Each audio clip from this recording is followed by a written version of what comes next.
안녕하세요. 책 읽는 주TV입니다. 오늘 소개할 책은 살아가는데 가장 많이 써먹는 심리학입니다. 지은이는 지루징, 펴낸 것은 신시오 출판사입니다.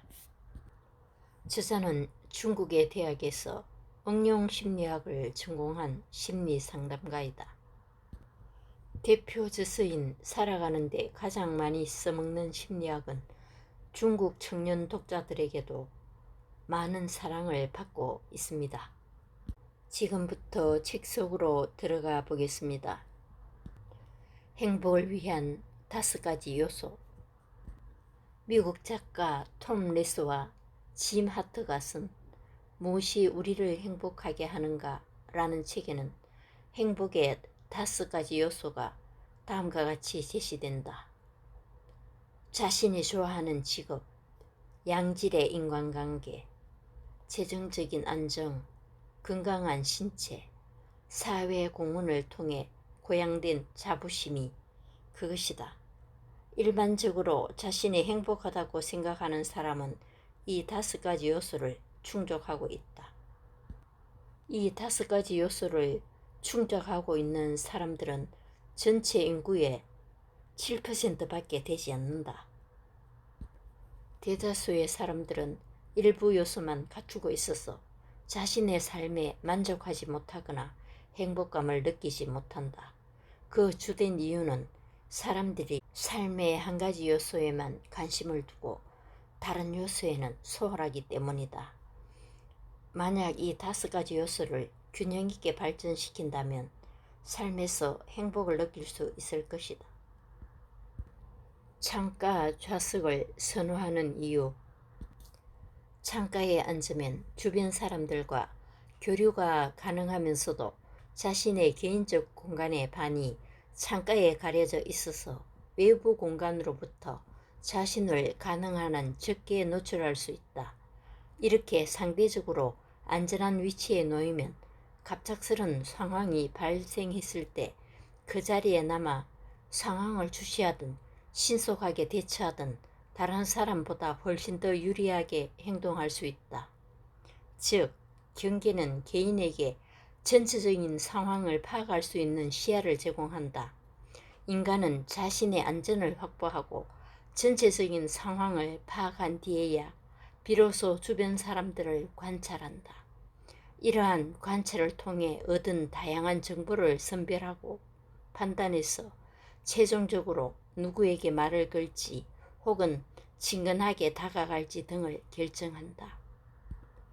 장씨 부인은 어떻게 남편이 술을 스스로 끊도록 만들었는지 그 비결을 알아보자. 장씨는 젊었을 때부터 술을 좋아해서 하루도 그러지 않고 술을 마셨다. 장씨 부인은 매일 술을 달고 사는 남편이 이해가 되지 않았다. 그러다 보니 남편에게 잔소리를 했다. 술만 마셨다 하면 일도 내팽개치는군요. 건강에도 해로운데 이 쓰디쓴 술이 뭐가 좋다는 건지 모르겠어요. 이렇게 남편에게 불평을 늘어놓은 지 여러 해가 되었지만 남편은 여전히 손에서 술잔을 놓지 않았다. 장씨 부부는 음식점을 운영하고 있었는데 한 번은 두 사람이 술 문제로 다투고 있을 때 손님이 찾아왔다. 이 손님은 50대 부인으로 가게에 들었을 때마다 이미 장씨 부부가 다투는 소리를 들었던 터라 장씨 부인에게 물었다. 들어올 때 다투는 소리가 나던데 무슨 일이에요? 장씨 부인은 난감한 표정으로 대답했다. 제가 시집온 지 여러 해가 됐는데 남편이 좀처럼 술을 끊지 못하고 있어요. 그래서 잔소리를 하면 결국 말다툼이 돼버리네요. 손님은 장씨 부인의 이야기를 들은 뒤 말했다. 남편께서 그렇게 오랫동안 술을 마셔온 것은 술 마셔서 좋은 점만 알지 해로운 점은 모르기 때문일 거예요. 이제부터 남편이 술을 마실 때마다 옆에서 해로운 점을 이야기해 주세요. 시간이 지나고 나면 남편 스스로 알아서 손을 끊을 겁니다. 장씨 부인은 반신반의하며 손님이 말한 대로 남편이 술을 마실 때마다 술의 해로운 점을 하나하나 열거해서 들려주었다. 남편은 짜증을 내며 싫은 소리를 했지만 장씨 부인은 아무런 말대꾸도 하지 않았다. 이렇게 시간이 흐른 지 얼마 지나지 않았는데 어느 날 남편이 술잔을 기울이다 옆에 앉은 아내에게 말했다. 왜 그런지 모르겠지만 갑자기 술 마시는 게 싫어졌어. 오늘부터 술을 그만 마시겠소. 남편의 말을 들은 장씨 부인은 기뻐서 어쩔 줄 몰랐다. 원래 남편은 고집이 센 사람이어서 아무리 옆에서 술을 마시지 말라고 말해도 듣지 않고 매일 술을 마셨다. 그런 남편이 먼저 나서서 술을 끊겠다고 선언한 것이다. 장씨 부인은 그 손님에게 진심으로 고마워했다. 장씨는 술을 마시며 친구들과 노는 즐거움에 빠져 있을 때는 시간이 금세 지나갔고 고민과 고통도 잠시나마 잊을 수 있었다. 그런데 술을 마실 때마다 술이 주는 해로움을 듣게 되자 원래 즐거웠던 일이 걱정과 두려움으로 바뀐 것이다. 그 결과 알코올이 가져다 준 행복도 점점 줄어들었다. 이런 시간이 오래되자 그는 술을 마실 때마다 조건 반사적으로 술의 괴로움을 생각하게 되었고 차츰 술에 대한 애착도 잃게 되었다. 생각이 행동을 결정한다. 중국 한나라의 우임금은 치수 사업을 끝내자 세력이 더욱 강대해졌고 위세가 높아졌다. 그는 중원 각 부족의 수령들을 불러 모아 자신의 최고 지위를 확인하고자 했다. 한 번은 회계산에서 각 부족의 수령들이 모였는데 방풍씨라는 수령이 가장 마지막으로 출석했다. 그는 매우 오만하게 굴며 우임금에게 복종하려 들지 않았다. 이에 우임금은 그를 처형했다. 이때 유호씨라는 수령이 우임금의 처사에 불만을 품고 군사를 이끌고 전쟁을 일으켰다. 우임금은 군대를 이끌고 이들과 여러 차례 교전을 벌였지만 번번이 패했다. 후에 우임금은 자신의 아들 계에게 군대를 이끌고 유호씨를 굴복시키라고 명했다. 하지만 계 역시 승리를 거두지 못했다. 유호씨에게 패한 군사들은 분을 참지 못하고 계에게 정군에 공격할 것을 명해달라고 요구했다. 그러자 걔는 이렇게 말했다. 그럴 필요 없다. 나의 장수들이 유호씨보다 많고 땅 역시 유호씨보다 넓다. 그런데도 전투에서 거듭 패한 것을 보면 분명 나의 덕행이 부족하고 병법이 그보다 못했기 때문이다. 오늘부터 나는 자신을 반성해서 부족한 부분을 하루속히 고칠 것이다. 그날부터 걔는 아침 일찍 일어나 책을 읽고 간소한 음식을 먹고 거친 옷을 입고 풀로 이끈 신을 신었다. 또한 백성들을 돌보며 덕이 있는 사람을 높이고 재능 있는 사람을 등용했다. 1년이 지난 뒤 걔의 상황을 알게 된 유호씨는 군사를 이끌고 전쟁을 일으키는 대신 걔에게 투항했다. 본능적인 두려움과 마주하라. 미국 심리학자 줄리안 세이어는 이렇게 말했다. 인간은 아무런 도움도 되지 않는 과도한 생각에 빠지기 쉽다. 인간의 뇌가 위대한 문명을 건설했다고 해서 무엇에든 적응하는 것은 아니다. 왜냐하면 인간은 본래 아무런 위협도 되지 않는 생각의 늪에 빠질 수 있기 때문이다. 최근 연구 결과에 따르면 과도한 생각에 빠진 사람들은 일반적으로 혈압이나 심장박동이 정상적인 사람보다 높고 면역력이 약하며 수명을 감소시키는 스트레스 호르몬을 다량으로 분비하는 경향이 있다. 아무리 고민해도 답을 찾기 어려운 일을 만났다면 그 일에 마음을 쓰지 않는 것이 좋다. 생각을 많이 할수록 마음이 답답해져서 결국 자신만 괴로워지기 때문이다. 우리 삶에서 결코 모든 일이 순조로울 수 없다. 때문에 가능한 한 마음을 넓게 가지는 것이 심신의 건강에 유익하다. 자신의 능력이 닿는 일이라면 최선을 다해야겠지만 그렇지 않는 일이라면 종일 고민해도 헛수고일 뿐이다. SNS를 확인하느라 밤잠을 설친다면 실제로 SNS를 확인하느라 손에서 스마트폰을 놓지 못하는 것 외에 누구나 경미한 강박증이 있다. 방금 문을 잠그고도 문이 잘 잠겼는지 확인하는 사람이 있는가 하면 옷을 갈아입을 때 늘 상의를 벗은 뒤 하의를 벗는 사람도 있다. 집에서 쉴 때 소파의 특정한 자리에만 앉는 사람이 있고 몇 끼마다 늘 특정 음식을 먹어야 하는 사람도 있다. 경미한 강박증은 일종의 개인적인 습관으로 볼 수 있으며 일상생활에 영향을 주지 않는다면 굳이 걱정할 필요는 없다. SNS에 중독된 사람이라면 인터넷을 적절히 멀리하고 여가 시간에 사람들을 만나거나 실내에서 즐기는 운동을 선택해서 다양한 분야에서 취미생활을 즐겨보는 것이 좋을 것이다. 나보다 뛰어난 사람을 친구로 삼아라. 사랑할 때는 인내심을 가지고 신중하게 자신에게 맞는 상대를 선택해야 한다. 우정도 이와 다르지 않다.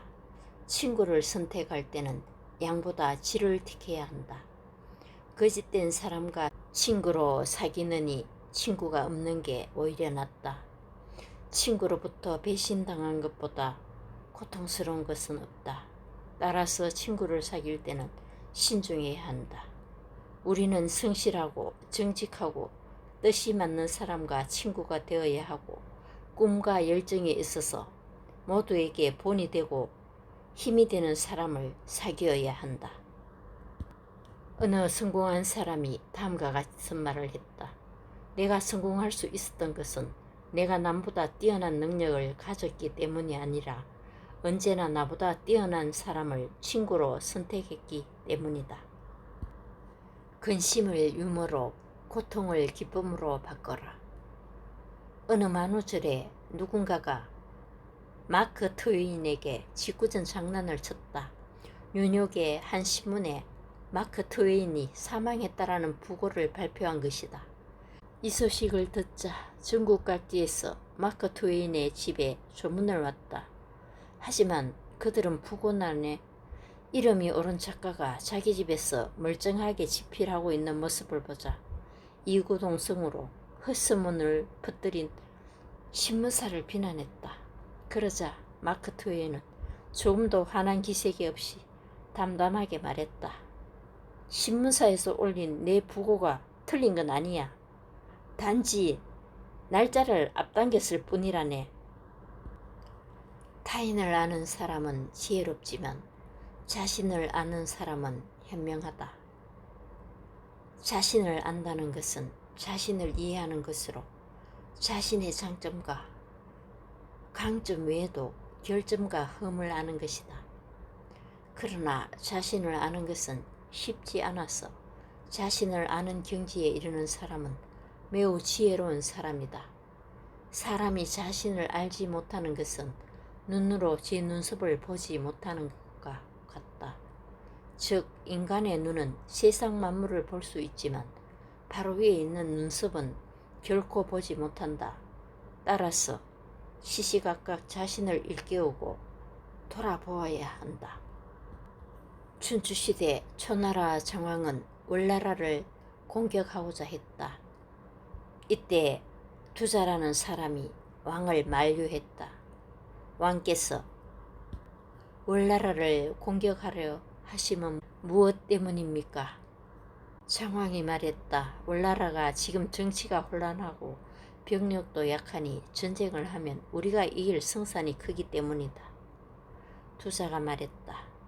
그러나 우리 초나라는 진나라에 패한 뒤로 넓은 국토를 잃어서 병력이 약합니다.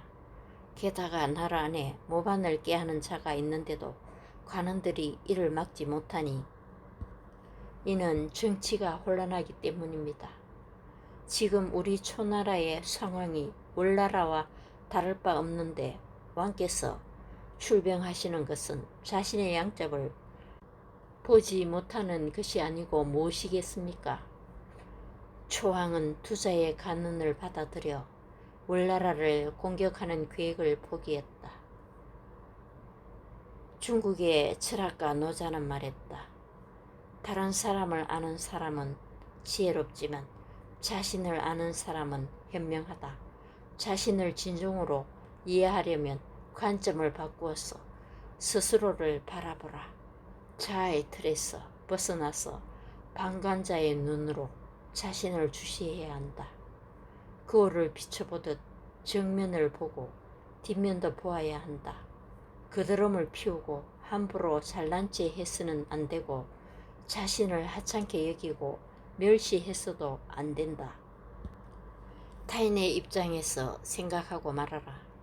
사람들은 타인의 규칙을 지키기 바라면서 정작 자신은 규칙을 자주 어긴다.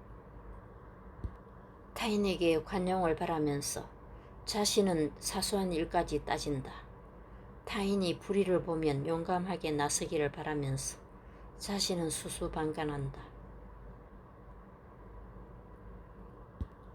이렇듯 표리부동한 평가 기준은 사람과 사람 사이의 관계를 복잡하게 만들고 나라와 나라 사이의 외교 또한 교착 상태에 빠지게 한다.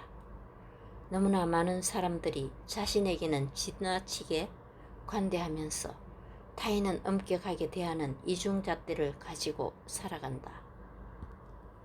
지혜로운 공자는 이미 2000년 전에 매우 단순한 원칙을 제시했다.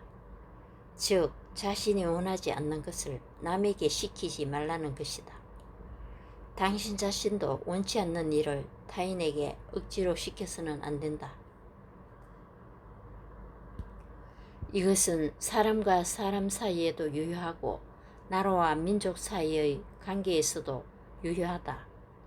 사람들이 서로 어울려 지낼 때 자신을 타인의 입장에 두고 생각하고 말한다면 인간관계 속에 마찰이 줄어들 것이고 국제외교에서의 갈등 역시 줄어들 것이다. 타인의 입장에서 생각하고 말하는 것, 역지사지의 마음이 필요하다는 생각입니다. 감사합니다.